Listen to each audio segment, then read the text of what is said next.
Okay, let's get into the news of this week, and we have breaking news this hour. The United States has shot down another unidentified flying object, this time over Lake Huron near the Canadian border, in what is the fourth such incident this month.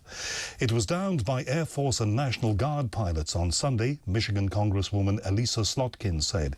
Great work, quotes, by all who carried out the mission. Washington has been on high alert since the military destroyed a suspected Chinese spy balloon on the 4th of February. And, of course, we talked about it extensively here. Before that, of course, two other objects, and then there is still the ongoing investigation into the balloon. What was it? Where did it come from? And why are we getting so little information about all of this? First off, let's get on a man who's useful in this context for two reasons. Number one, because of his Ministry of Defense and military background, aviation. Number two, of course, because of his years of investigating UFOs, now an independent researcher in the United States. My friend Nick Pope is here. Nick, thank you for coming on. Thanks, Howard. Good to be on. We have breaking news tonight, according to all the wire agencies, even the BBC reporting this hour, Fox News, all the others. A fourth unidentified object downed. There's only one question, Nick. What do you believe is going on? Well, as tempting as it is to sort of talk about this, as some of the media are in terms of memes and alien invasions and things, the reality is that this does seem to all be connected to this Chinese high-altitude surveillance program, most of which seems to be conducted from high-altitude balloons, some of which may be drone-based, and we may learn more about that over the next few days. But this is not really a UFO story. This is an espionage story, though it has a lot to do with UFOs because it shows that when you start to look for something that you previously haven't given much thought to, with an open mind and using all the resources and capabilities at your disposal, you will find things that maybe you didn't expect to find. But this is spying. Okay. I suspect it is spying, and I think anybody trying to put a UFO gloss on it is probably wrong from what we can see.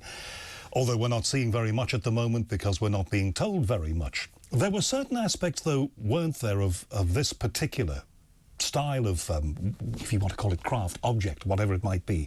The words we were getting were cylindrical, no identifying marks upon it, and seemingly capable of propulsion, or looking as if it was propelled, but no visible means of propulsion. Is any of that in any way odd? It is, but on the other hand, I think you can say that the pilots involved in these missions, I mean, this is right at the envelope of where you can do this sort of thing. Some of these objects have been at 60,000 feet, and you know, that's when you're making a high altitude pass at very high speed against an object which is maybe actually traveling much slower. You only get a split second or two to really do this. And it's not as if you're just looking at admiring the view. You've got all sorts of other things to do, flying the plane, locking the air-to-air missile onto the target. So it doesn't surprise me that people are just catching glimpses of this. We'll know more in the next few days, but this really does seem to be China, not Mars.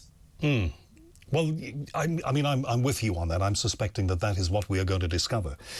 My thought about it was that the last week, when there was all of the fuss and faff about the balloon that was shot down and, you know, the days that it took for America to decide to do something about it, and then Biden gave the order and they did, it almost seems to me that a certain amount of kicking of ass has gone on over this last week, and certain military personnel have been asked, you're aware of such things in our skies, in our high skies, how come you're not taking them out? And how come you're not finding them? So the fact that we've had this number of takedowns in the last few days kind of suggests to me that there's been almost like a purge on these things?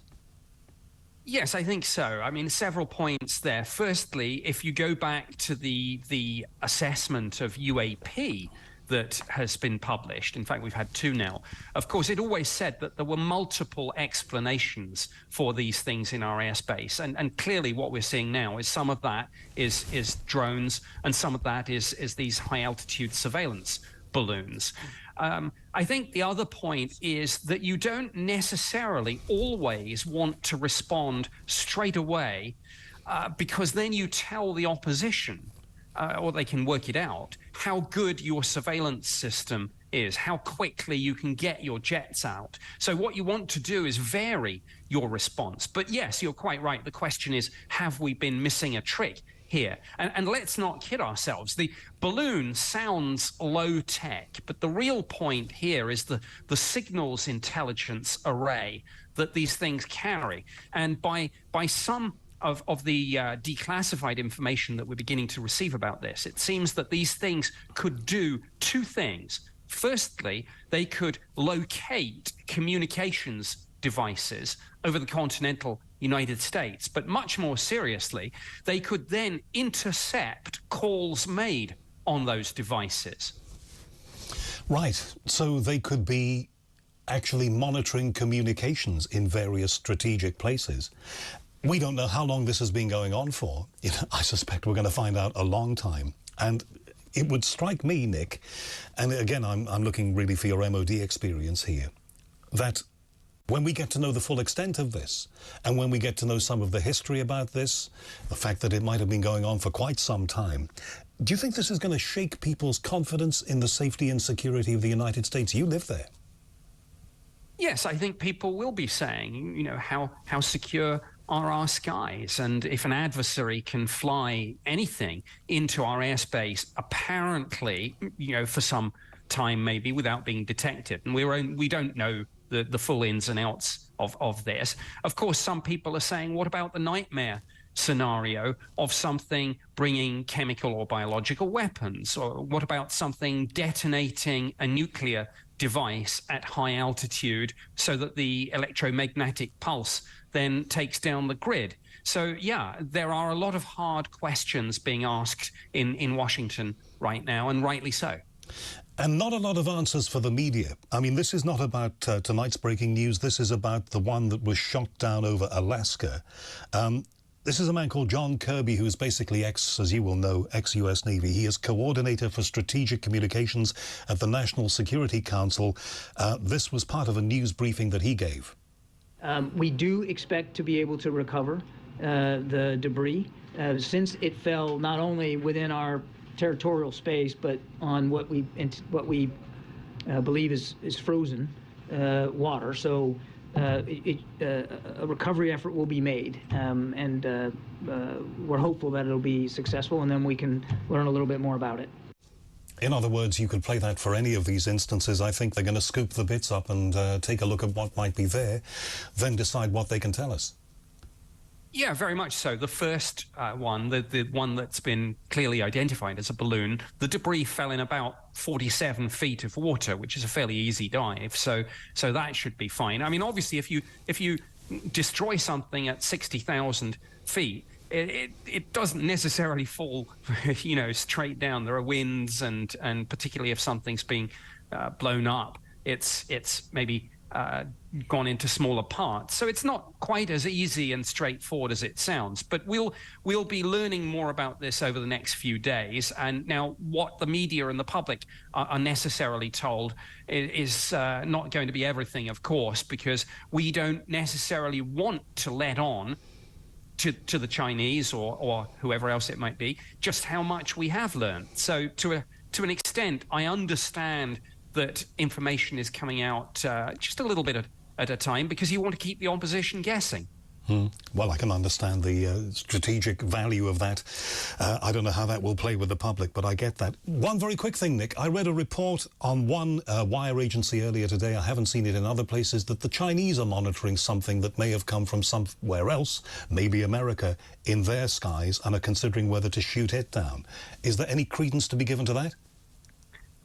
Well, it's not as if the Chinese are the only ones doing spying, so who knows? But reports on that are still coming in, so let's watch this space. And we're not talking UFOs. Nick, thank you very much indeed. I'm glad the Ancient Aliens Live is going well, by the way. I've been following your progress. Thank you very much indeed. Nick Pope, former MOD man. UFO researcher and independent investigator in the United States these days. Let's get to Joe Pappalardo now. Written a lot about aviation, writer and author, friend of this show. Joe, thank you for doing this. We've had another object, seemingly, an announcement here in the United Kingdom in the last 15 minutes or so, shot down, fourth one over Lake Huron, the Great Lakes area. What do you know of this? What do you understand from what you're seeing of the technology that's being deployed here? Well, on the U.S. side or the side of the balloons? No, on the side of the spies. Yeah, I mean, I agree with Nick Pope that it's not really a low tech kind of operation.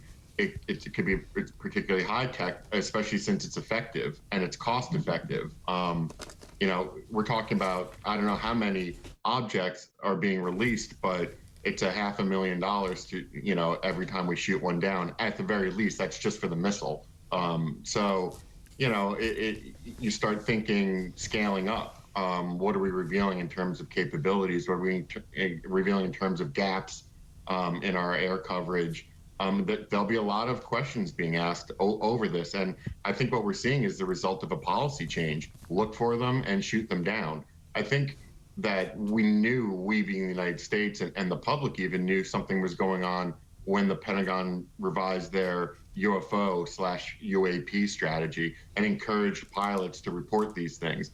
There was something going on, and the military knew it, and they wanted pilots to report it. They wanted the stigma of UFO reporting to go away because it was getting in the way of national security. So the fruit of all of this, we're seeing a bloodbath of balloons right now and objects, and the dismantling of an ongoing surveillance program. This is not the first time these things have been there. It's not the first time we knew they were there. It seems like, Joe, the U.S. is now embarking on a zero-tolerance policy about these things. If it's up there, we see it, we're going to take it down, which makes you wonder where what that might go. Just on the technology here, the balloon, there was some indication last week that the balloon was steerable in a way that you wouldn't expect a balloon to be. There have also been reports that these other objects have appeared to be steerable somehow, but with no obvious sign of propulsion mechanisms. What do you make to that? Not too much. I think when they say there's no visible means of propulsion, that just means it's a lighter than air system, a balloon, dirigible, blimp, what have you. It's not magic. Those things can steer. They can change altitude. They can catch thermals. They've got, you know, rudders, fins. They're maneuverable. They can get to a place. They can hover over a place a lot more easily. That's one of the benefits they have over most low orbit satellites.